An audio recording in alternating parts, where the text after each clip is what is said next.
Claire had been sitting at that corner table for 23 minutes when the door swung open. A man with light brown hair rushed in, breathless, and already apologizing, not someone who'd forgotten the time, but someone pulled in too many directions at once. He wasn't alone. A young girl stood quietly at his side, watching Claire with steady, unreadable eyes. Within seconds, the girl signed something to him. He glanced at Claire. "She says you have kind eyes," he said. Claire had been about to walk out. She didn't. Claire Dawson had a system. It wasn't something she'd planned deliberately. It had built itself quietly. One disappointment at a time, until it became the structure she moved through every day without thinking. She worked from home most mornings, editing manuscripts for a small independent press in Seattle, the kind of place that published books people actually needed, rather than books that simply sold. She kept her apartment clean. She kept her schedule predictable. She kept her expectations about men somewhere between cautious and non-existent, which had served her reasonably well for the past several years. The blind date had been her friend Dana's idea. Dana, who had been happily married for 4 years, and had developed the specific brand of optimism that only comes with a stable relationship and a husband who does the dishes without being asked.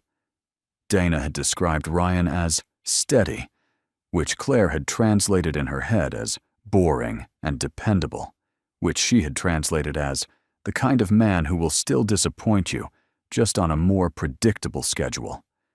She had agreed to go anyway, because Dana had a way of asking that made refusal feel like giving up on something larger than a single dinner, and because some part of Claire, smaller than it used to be, but still present, hadn't entirely stopped hoping. She had arrived at the coffee shop on time. She'd ordered a tea and let it go mostly cold. She had watched the door every time it opened. By the 23rd minute, she had folded her coat over her arm and was already building the sentence she would send Dana afterward. Something kind, but clear, something that closed the subject, without reopening it into a longer conversation about what Claire might be doing wrong in her approach to love. Then the door opened, and Ryan Carter walked in. He was still pulling himself together as he crossed the threshold. Jacket not quite settled on his shoulders, breathing slightly uneven, the look of a man who had been running, not from something, but toward something, and hadn't entirely made it. He had light brown hair and the kind of face that looked like it had held more tension lately than it was built for. He spotted Claire immediately, and his expression shifted into something that was equal parts relief and apology before he'd said a single word. He looked directly at her, not around the room. He knew exactly who she was. Beside him was a girl, quiet, watchful, her dark eyes moving from Ryan's face to Claire's with the calm assessment of someone who had learned to read rooms rather than voices. The girl signed something quickly, fingers precise and unhurried, and Ryan translated without being asked. "She says you have kind eyes." Claire, who had been about to stand up and politely end the evening, sat back down. Ryan got Lily settled at a small table near the window with a cup of hot chocolate and a book, the wordless kind, all illustrations, then made his way to where Claire was sitting. He pulled out the chair across from her and sat down in one motion, no ceremony, and looked at her with the straightforward honesty of someone who had decided that pretending wasn't worth the energy. "I'm really sorry," he said. "The school called. There was an incident. She was upset, and there wasn't anyone else I could reach on short notice. I almost canceled." He stopped there, not filling the silence with more words the way people do when they're hoping to be forgiven faster. He just waited. Claire looked at him. She had expected either an excuse that tried too hard or an apology that didn't try at all. What she got was neither just a plain accounting of what had happened offered without decoration. "It's fine," she said, and meant it more than she'd expected to. They ordered. Ryan got a black coffee. Claire let the server take her cold tea and replace it with something warm. For a few minutes, they moved through the standard opening material where they lived, how they knew Dana, what they did for work.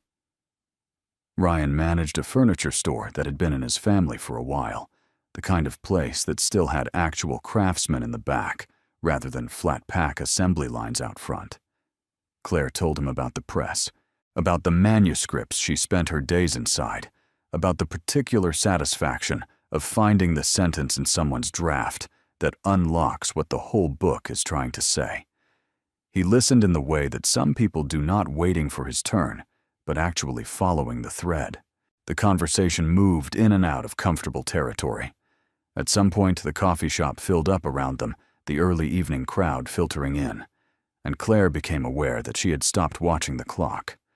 Ryan was easy to talk to in a way that didn't announce itself. He didn't perform interest. He just had it. But there was also something else present in the conversation, something she couldn't immediately name. A weight he carried that he wasn't hiding, but also wasn't offering up. She found out what it was by accident. She had asked something routine whether he'd grown up in Seattle, and in answering he mentioned his sister, then caught himself in the middle of the sentence, and the shift in his face was small, but unmistakable. "She passed a few years ago," he said simply. He didn't offer more, and Claire didn't push. But the sentence had an architecture to it, the way he placed it, the way it connected to things he'd mentioned before, without her quite registering. And she began to understand something she hadn't until that moment. "Lily," she said carefully, "she's not your daughter." It wasn't a question by the time it left her mouth, but she hadn't been certain when she started the sentence. Ryan looked at her, and there was something in his expression, not surprise exactly, more. Like recognition, the look of someone who had been seen clearly for the first time in a while. "No," he said. "She's my sister's daughter. After my sister died, there wasn't really anyone else. Lily's father had been out of the picture for years. I was closest to her." He picked up his coffee cup, set it down without drinking. It wasn't a decision exactly. It was just the only thing that made sense to do. Claire took that in without responding immediately. She had spent years developing the ability to listen to what a sentence contained, rather than just what it said, and this one contained a great deal. The absence of self-pity was the most striking part. He didn't say it like someone asking to be admired for a sacrifice. He said it the way people talk about things that simply happened, that shaped their life without asking permission. "How long has it been?" she asked. "Almost 4 years." He looked across the room briefly, not at Lily, just at the middle distance. "She was 4 when she came to live with me. We've figured out a rhythm." He said, "we've," naturally, without making a point of it, and Claire noticed that too. She thought about the men she had sat across from in the past several years, the ones who had made promises early and gone quiet later, the ones who had been charming enough to get past her defenses and not careful enough to deserve having done so, the ones who talked about themselves as the protagonists of every story they told. Sitting here now across from a man who had turned himself inside out to care for someone who needed him, and who talked about it like it was simply the shape of his life rather than a credential. She felt something shift inside her that she didn't want to examine too closely yet. "What happened today?" she asked. "With the school?" "There was a conflict with another kid. Lily doesn't always have the tools to handle that kind of situation without shutting down, and when she shuts down, it becomes a whole thing." He said it matter-of-factly without dramatizing. "The school counselor is good, but they needed me there, and I couldn't get there, and also be here on time, so." He spread his hands slightly. "So you brought her." "So you brought her." Claire glanced across the room. Lily was turning pages of her book with one hand, the other curled around her mug. There was something self-contained about the way she occupied space, settled into it, unbothered, doing exactly what she wanted and not needing anything in return for it. "She seems okay now," Claire said. "She recovers faster when she knows I'm nearby. She doesn't need me to do anything specifically, just proximity." Ryan said the word with a particular kind of care, like he'd thought about it a lot, and that was the most accurate one he could find. The evening stretched on longer than either of them had planned. The coffee shop began to thin out. Ryan checked in across the room a couple of times, not anxiously, just the kind of attentive awareness that had become automatic. Claire watched how he did it, the economy of it, the way it cost him nothing but also never stopped. At some point, she found herself telling him more than she had intended, about the last relationship that had ended, not with a dramatic confrontation, but with a slow leak, the way she had started to feel after a year with someone, like she was always the one holding the shape of things together, always the one making sure there was still something worth coming back to. She hadn't talked about that with many people, because it was the kind of thing that sounded small when you said it out loud, but had taken a long time to stop feeling heavy. Ryan listened. He didn't offer perspective or a counter-story or unsolicited advice. He just let her finish, and then said, "That's a specific kind of tired. When you've been reliable for so long that no one thinks to ask if you're okay." She hadn't expected that. She hadn't expected someone to hear the thing she'd actually been saying, rather than the surface version of it. She looked at him across the table, and the part of her that had been prepared to walk out of this evening unmoved began to feel uncertain about its position. She also felt, at almost the same moment, the old familiar warning at the edge of her awareness. She knew what this was, the beginning of something that would require more from her than she had been willing to give for a long time. This was not a man she could date at comfortable distance. His life did not have comfortable distances built into it. He came with Lily and with grief and with 4 years of having remade himself around someone else's needs, and whoever stepped into that life would have to be actually present, actually steady, actually willing. She had not been willing in a long time. She was not sure if she had become unwilling because she was afraid, or because the men she'd met hadn't been worth being willing for, or whether the two things were simply different names for the same condition. She ordered another tea. Ryan ordered nothing, but he didn't move to leave. "You gave up a lot," she said eventually. Not a question this time either, but different from before, more direct. "After your sister, you gave up a lot to make that work." He considered this for longer than most people take with simple questions. "I think I stopped thinking of it that way after a while. In the beginning, it felt like loss, like the life I'd been building was just closed, like the door shut, and I was on the other side of it." He turned his coffee cup in his hands. "But eventually, you stop facing the door and start looking at what's in the room with you. And what was in the room with me wasn't a bad thing." Claire absorbed that. It was the kind of thing that sounded like a life lesson if you weren't paying attention. But if you were, it was actually just a description, an honest account of how a person had reorganized themselves after loss and found something livable on the other side. She thought about how it would feel to be in a room with this person regularly. Not the coffee shop, not a first date, just the ordinary texture of proximity to someone over time. She thought about what it would cost her, and then, without fully deciding to, she thought about what it might be worth. Across the room, Lily had closed her book. She was looking out the window at the street, her expression calm and slightly distant, the way people look when they're not watching anything specific, but are simply present in the world. Ryan noticed at the same moment Claire did, and gave a small nod toward the window, not to anyone in particular. "We should probably wrap up," he said. He said it without apology this time, not because he wasn't sorry for the constraints of his life, but because apologizing for it every time would have been its own kind of exhausting. Claire nodded and reached for her coat. They made their way to the door together. Outside, the Seattle evening had gone properly cold, the wet air chill that settles in off the water and doesn't lift until June. Ryan pulled his jacket straight. Lily stood close to his side, her eyes moving to Claire one more time, with that same calm assessment she'd offered at the beginning of the evening. "She remembers people," Ryan said, noticing. "She doesn't forget a face." He said it simply the way you mention a quality about someone you know deeply. Claire looked at the girl, then at Ryan, and she thought, this is the moment where I can say something polite and non-committal and walk in the other direction. She knew how to do that. She had done it before.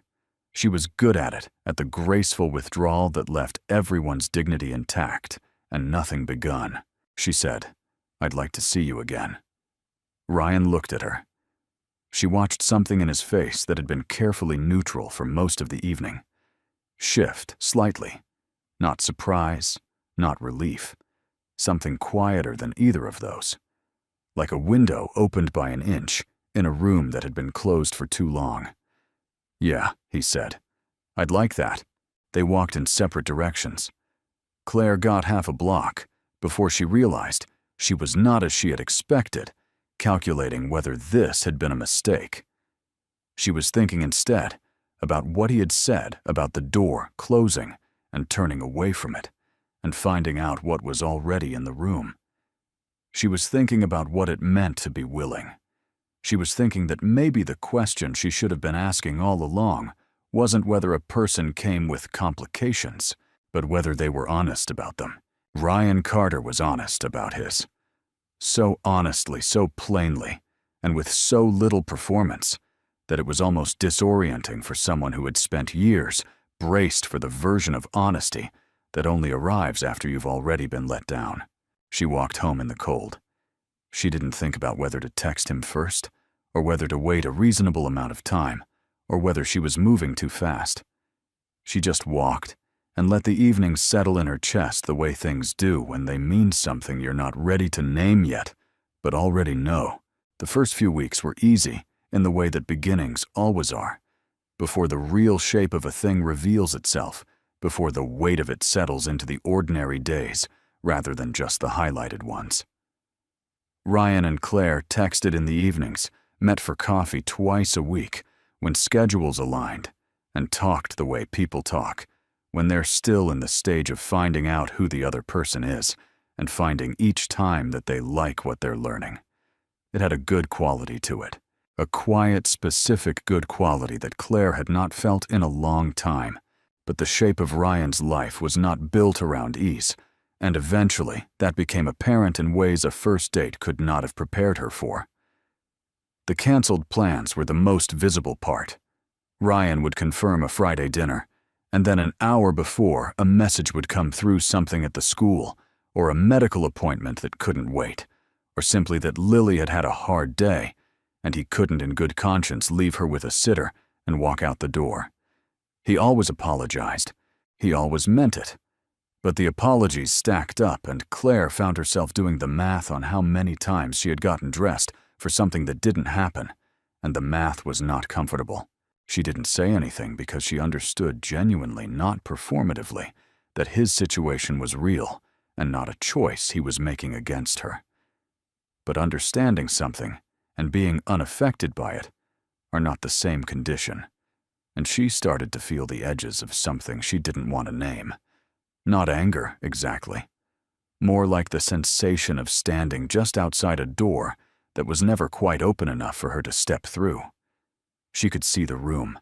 She could see Ryan inside it, moving through his life with all the steadiness and care that had drawn her to him in the first place. She just couldn't find her place inside it. What she didn't know, what Ryan had no language to offer her at that point, was that the cancellations cost him too. Every time he sent that message, he sat with his phone for a moment longer than necessary, turning it over in his hands, experiencing the specific feeling of watching something good slip a little further out of reach. He had told himself a long time ago that he was fine with the trade, that choosing Lily had meant choosing a smaller life, and that was simply the arrangement. But Claire had appeared in his life and made the arrangement feel for the first time in years like a loss rather than just a fact. And he didn't know what to do with that. He also didn't tell her. He deflected, instead was warm when they were together, careful when they were apart, and never let himself lean on her the way he was starting to want to, because leaning felt like asking for something he wasn't sure he had any right to ask. Donna, who had arranged the whole thing and considered herself partially responsible for its success, called Claire on a Wednesday evening 3 weeks in. "So," she said, with the tone of someone who already had an opinion and was waiting to have it confirmed. Claire sat on her couch with her legs folded under her and tried to explain what was actually happening. The more she talked, the more she heard herself describing not a relationship that was going badly, but a relationship that kept almost happening and then stopping just short of itself. Dana listened and then said in the blunt way that was her best quality, "Claire, is he worth the inconvenience?" And Claire, who had been preparing to say she wasn't sure, heard herself say, "Yes," without hesitation, which was its own kind of answer. The night that changed things between them was not a date. It was not planned. Claire had stayed late at a bookshop near the medical district for an author event, and afterward, she was cutting through the hospital parking structure on her way to her car when she saw Ryan through the glass of a ground-floor corridor, sitting in a row of chairs along the wall, alone, elbows on his knees, staring at the floor with the exhausted stillness of someone who had been in that position for a long time and had run out of things to do with his hands. She almost kept walking. She told herself he might want privacy. She told herself she wasn't sure what she'd say. Both of those things were true, and she walked inside anyway. He looked up when he heard footsteps and registered her presence with a kind of slow surprise. Not the startled kind, but the kind that comes when you've been too deep in your own thoughts to prepare for the world outside them. "Hey," he said. "Hey." Claire sat down beside him, not directly next to him, but one seat over close enough that he didn't feel alone far enough that he had room. "I was walking past. Saw you through the window." Ryan looked down at his hands. "Lily had an episode tonight. It got serious enough that they wanted to monitor her for a few hours." He said it flatly, not reaching for reassurance, just accounting for the situation, with the same plain language he used for everything. "How is she now?" Claire asked. "Settled. Sleeping." He rolled his shoulders slightly. "They said I could go in, but she actually sleeps better when I'm not there. When I'm there, she stays half alert, keeping watch." He said it without irony, though there was something in it that could have been irony the way the person who needed protecting had quietly taken up the job of protecting him back. They sat in the corridor with the institutional hum of the building around them. Claire did not fill the quiet with anything. She let it be there, and Ryan let it be there. And after a while, he started talking. Not about logistics, not about appointments, or school calls, or the next thing that needed to be handled. He talked about the feeling of it. He said he was not afraid of the work. He said he had made peace with the fact that his life looked nothing like what he had once imagined it would look like, and that peace was real, not performed. But there was a separate thing underneath all of it that he hadn't said out loud to anyone, and it came out now in the way that things do when someone finally sits beside you in the right kind of quiet. "I think I stopped believing I'm allowed to want something for myself," he said. "Not Lily, not the store, something just for me. Like I agreed to a deal somewhere along the way, and the deal was you get to keep her safe, and in exchange, you stop taking up too much space of your own." He looked at the wall across from him, not at Claire. "I don't regret the deal. I'd make it again. I'm tired in a way that's hard to explain to people who don't already understand it." Claire understood it. Not because she had lived the same life she hadn't, but because she recognized the particular exhaustion of being the person who holds things together so consistently that no one thinks to ask whether you're holding together yourself. She had said something like that in different words on the night they first met. He had heard her then. She heard him now. She reached across and put her hand over his. It was a small gesture. She was not a person who made grand gestures. They had always felt dishonest. To her, too large for what she could actually guarantee. but this was honest. She was here. She was staying in the chair. That was the whole of what she was offering, and she let the gesture carry it without adding words. Ryan looked down at her hand on his. He didn't move. He didn't speak. But something in the set of his shoulders, that careful load-bearing tension that seemed to be his constant released by a fraction. It was barely visible. She saw it anyway. They stayed there until the nursing staff came to let him know Lily was awake and asking for him. He stood, straightened his jacket, became again the person who had somewhere to be and something to do. But before he turned toward the hallway, he looked at Claire and said, "You didn't have to stay." "I know," she said. He nodded once. That was enough. In the weeks that followed, something changed in the quality of things between them. Not dramatically, there was no single conversation where everything was declared and settled. But Claire stopped standing outside the door and started moving through it carefully in the way you enter a room when you're not sure of all the furniture. She showed up more. She stayed later when they were together. She stopped reflexively calculating the exit before she'd even arrived. And Ryan, for his part, started leaving the door open a little wider, texting without a practical reason, asking what she thought about things that didn't require her input, learning her in the small ways that indicate a person intends to stay. Her friend Dana approved with characteristic directness. "He's good people, you can tell." Her colleague Marcus said less, but in a way that conveyed the same thing. But not everyone around her was equally simple about it. Her friend Joanna, who had known her through 2 of the relationships that had ended badly, sat across from her over lunch and said with the specific care of someone who considered honesty a form of love, "Claire, I just want you to be sure you're not signing up for something that's going to cost you more than it gives back." She said it gently. She meant it kindly. But underneath it was the word that kept appearing in various forms from various people baggage. The weight of Ryan's life, the complications, the sense that choosing him meant choosing a version of her own life that was smaller and more constrained than what she might otherwise have. Claire listened to Joanna and didn't argue with her. She thought about it genuinely. She turned it over and looked at it honestly because she owed herself that.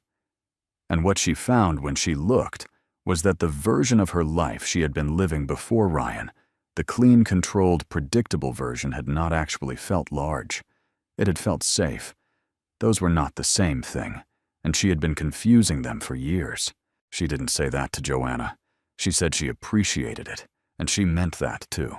The Portland offer arrived on a Thursday. Ryan told her about it on a Sunday in the parking lot outside the farmer's market they had started going to on weekend mornings when schedules allowed. He said it carefully, the way he said most things, with the same measured honesty that she had come to recognize as one of his fundamental qualities. A position at a larger store, better pay, more stability for Lily's schooling. The company wanted an answer within 3 weeks. He and Lily would need to relocate. Claire listened.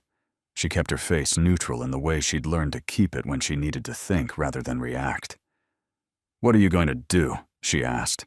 Ryan looked at the middle distance, the same habit she'd noticed the first night, the way his eyes moved outward when he was working something out. "I think I have to take it," he said. Then, after a moment, "And I think you should have a life that isn't this complicated. You deserve that. You've always deserved that." He said it without looking at her, and the care in his voice was real. She knew it was real. That was the hardest part. She didn't answer him in the parking lot. She said she needed to think. He said that made sense. What she thought about driving home was not Portland, and not the logistics, and not what her friends would say. She thought about the hospital corridor, and his hand under hers, and the way his shoulders had dropped by that one small fraction. She thought about what it cost a person to say out loud that they had stopped believing they were allowed to want something for themselves, how long you'd have to carry that before it came out, how much trust it took to say it. She thought about the fact that he was even now in the act of letting her go, framing it as something he was doing for her, still managing the feelings of the person across from him. still taking up as little space as he possibly could. She thought, this is the thing I was afraid of, and this is also the thing I want. Both of those were true at the same time. She had enough experience with herself to know that when both things were true at once, the only honest move was to decide which one she was going to let drive. Ryan, in the meantime, had not stopped making the decision he believed he'd already made. He had driven home from the farmer's market and told himself it was the right thing.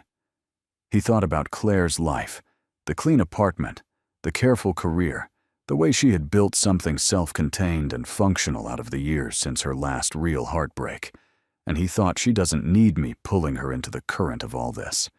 She was just starting to open up again. The kindest thing he could do was not let her get in any deeper. He pulled his phone out and looked at the Portland offer.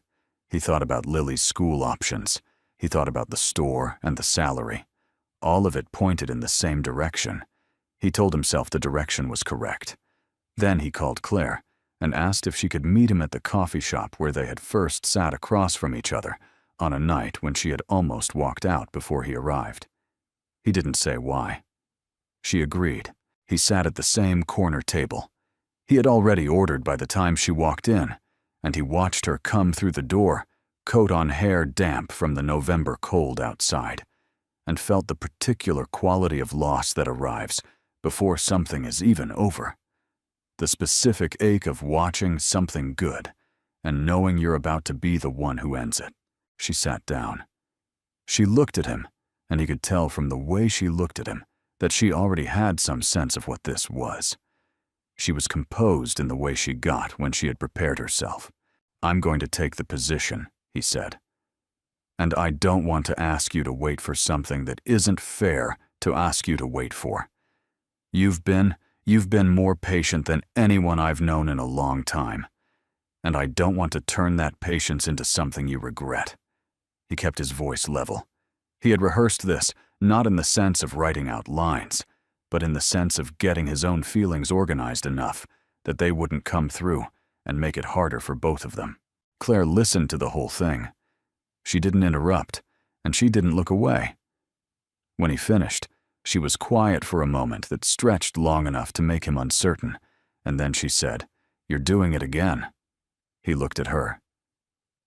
"What?" "Taking up as little space as possible," she said. "Deciding for me what I can handle. Managing my feelings without asking what they are." Ryan had no immediate response to that. The sentence landed cleanly and did not give him anywhere to deflect. "I need to think," she said. Not like before, not as a buffer to escape a hard conversation. She meant it in the way of someone who has learned to trust themselves when they say it. She stood, pulled her coat around her, and looked at him one last time across the table. Not with anger. Not with grief. With the careful, clear-eyed expression of a woman who was deciding something and wanted to make sure she decided it correctly. She walked out. Ryan sat alone with 2 untouched drinks and the strange hollow feeling that comes from being right about something you didn't actually want to be right about. The corner table was small, and without her across from him, the room seemed to have more space in it than he needed. He looked at the door for a while, then he stopped. She gave herself 3 days. That was not a strategy. It was just what happened. She went home from the coffee shop and worked the next morning, and cooked dinner that evening, and went to bed at a reasonable hour. And somewhere inside all of that, she was processing something that didn't have a clean shape yet. She wasn't sure if she was grieving or deciding or both, and she had learned enough about herself to know that forcing a distinction too early usually produced the wrong answer. On the second day, she called Dana not for advice, but because she needed to say the situation out loud to someone who would listen without immediately offering a resolution. Dana listened. She didn't say much. Near the end of the call, she said quietly, "What do you actually want, Claire? Not what's practical, not what's safe. What do you want?" And Claire, who had been sitting with that question in various forms for weeks, finally let herself answer it without hedging. What she wanted was Ryan. Not a version of him that came without complications or history, or a life already fully in motion.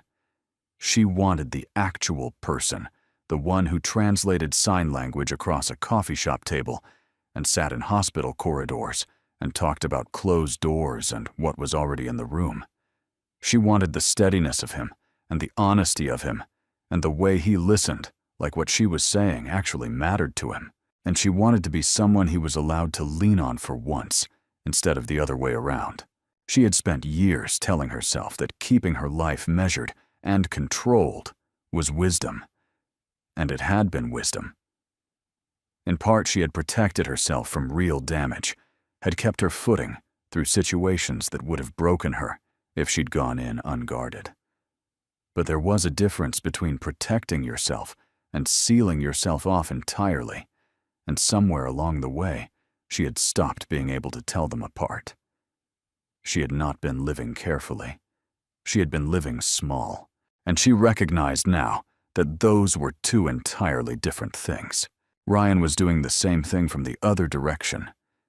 She could see it clearly from the outside, in a way she hadn't been able to before, the way he framed his withdrawal as consideration for her, the way he made the decision to let her go sound like a gift.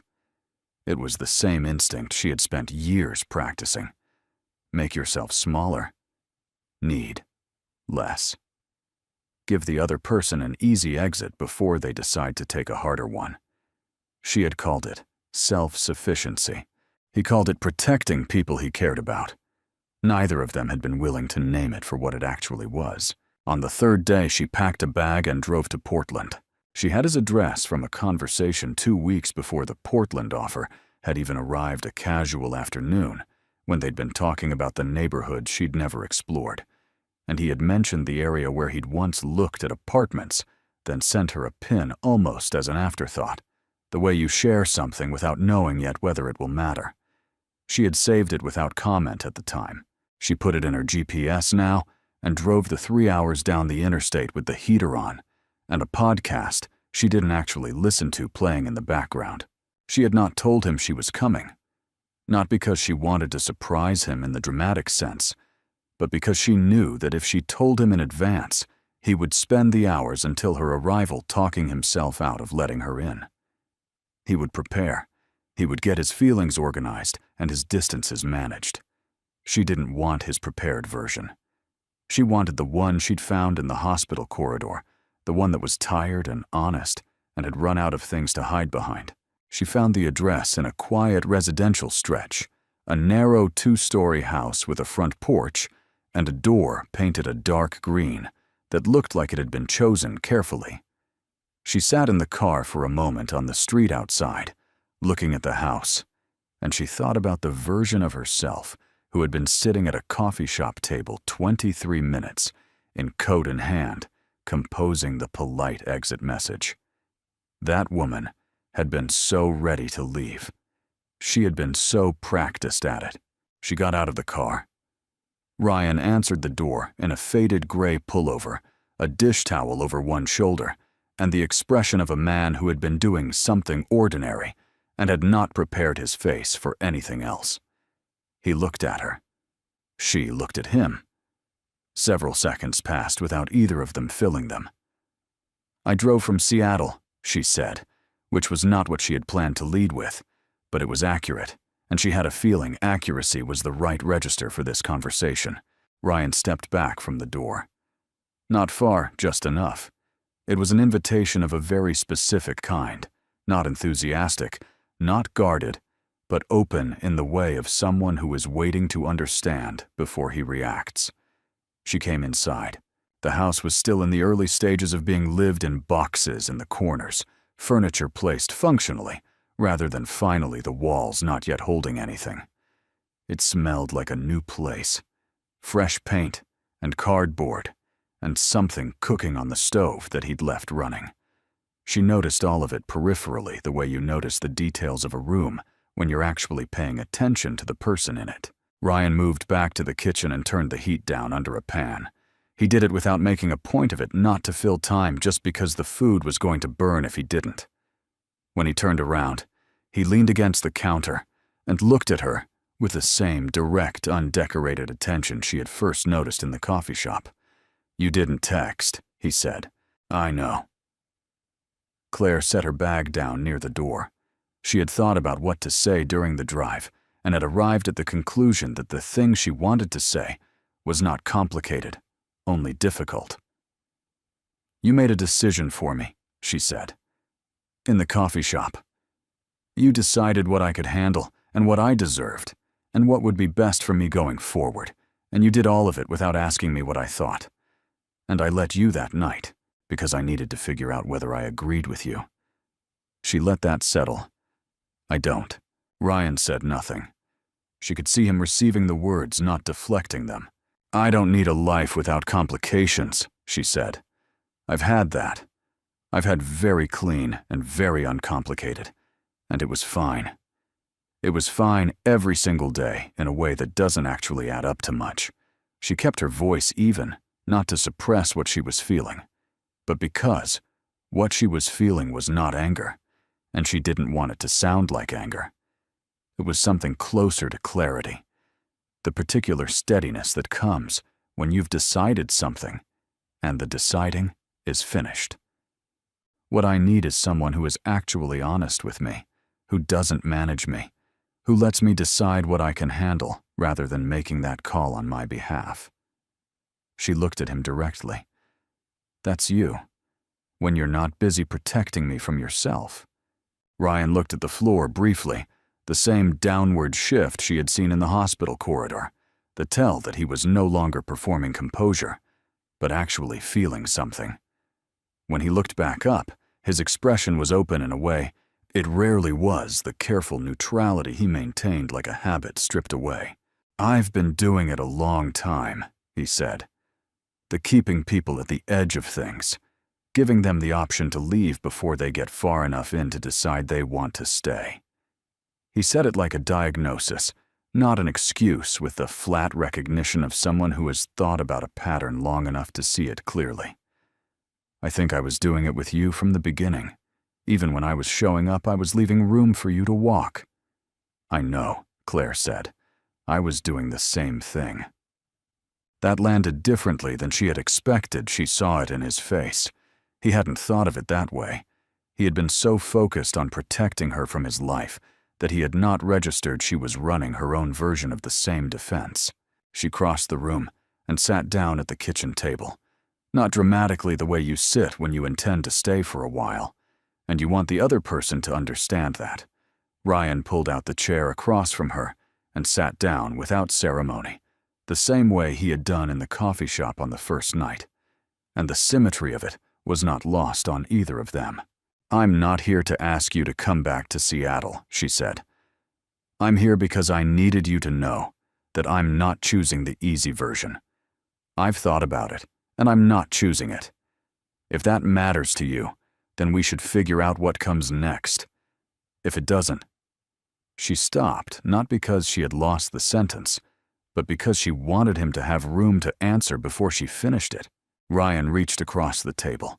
He put his hand over hers, the same small, deliberate gesture she had made in the hospital corridor, returned now months later with the same quality of honesty in it. Not a grand gesture, not a promise of everything being resolved. Just, "I'm here. I'm staying in the chair." That was the whole of it, and it was enough. "It matters," he said. They sat in the kitchen for a long time after that. The food on the stove was past salvageable, and neither of them cared. They talked the way they had not quite talked before, without the careful management of distance, without the exits pre-positioned. Ryan talked about his sister in a way he hadn't. Before, not the fact of her death, but the texture of her life. What she had been like, what it had meant to lose her, what it still meant on the days when it arrived without warning. Claire talked about her parents' marriage, which had been long and stable, and largely loveless, and how she had grown up understanding relationships as transactions, to be managed rather than things that lived and changed. She had never said that out loud before. She said it now, and it felt like putting down something she had been carrying without realizing it had weight. Outside, the November afternoon went dark early the way it does in the Pacific Northwest, the light dropping without ceremony. Ryan made something simple with whatever was in the refrigerator, and they ate at the kitchen table with the overhead light on, and the boxes in the corners not bothering either of them. In the weeks that followed, they worked out the practical shape of things, with the same plain honesty they had brought to the kitchen table. Claire's work had always been mostly remote. The press didn't require her presence in Seattle in any way that couldn't be negotiated. Portland was 3 hours and a manageable drive. These were not insurmountable facts. They were just facts, and they dealt with them as such one at a time, without dramatizing the difficulties or minimizing them. Lily took longer. She was not unfriendly, that was not her nature, but she was watchful in the particular way of someone who had lost enough to be careful about what she let herself count on. Claire did not try to accelerate anything. She did not perform warmth or engineer moments. She simply showed up consistently in the specific way that Lily could verify through repetition rather than promises. She learned the signs for a handful of things, not fluently, not with any pretense of mastery, but enough to say hello and thank you, and I like your drawing in the language that Lily moved through the world in. Lily noticed. She didn't make a point of it, but she noticed. The opening happened gradually in the way that real things happen, not in a single scene, but in an accumulation of ordinary moments, until the accumulation reached a weight that couldn't be ignored. By the time several months had passed, there was a quality to the three of them in a room together that was simply different. Easier. Less provisional. The furniture had been placed on purpose now. The walls had things on them. The house felt like someone's home. The art exhibition was held on a Saturday in early spring in a wide community room with good light and rows of framed work arranged along the walls, a showcase for students who worked in visual arts, the kind of event where the coffee is bad and the parking is difficult, and nobody minds either, because what's on the walls is worth the trip. Ryan and Claire stood side by side in front of one of the pieces, a large format watercolor in deep blues and greens, vivid and deliberate. Ryan had his hands in his jacket pockets. Claire was close enough that their arms were touching.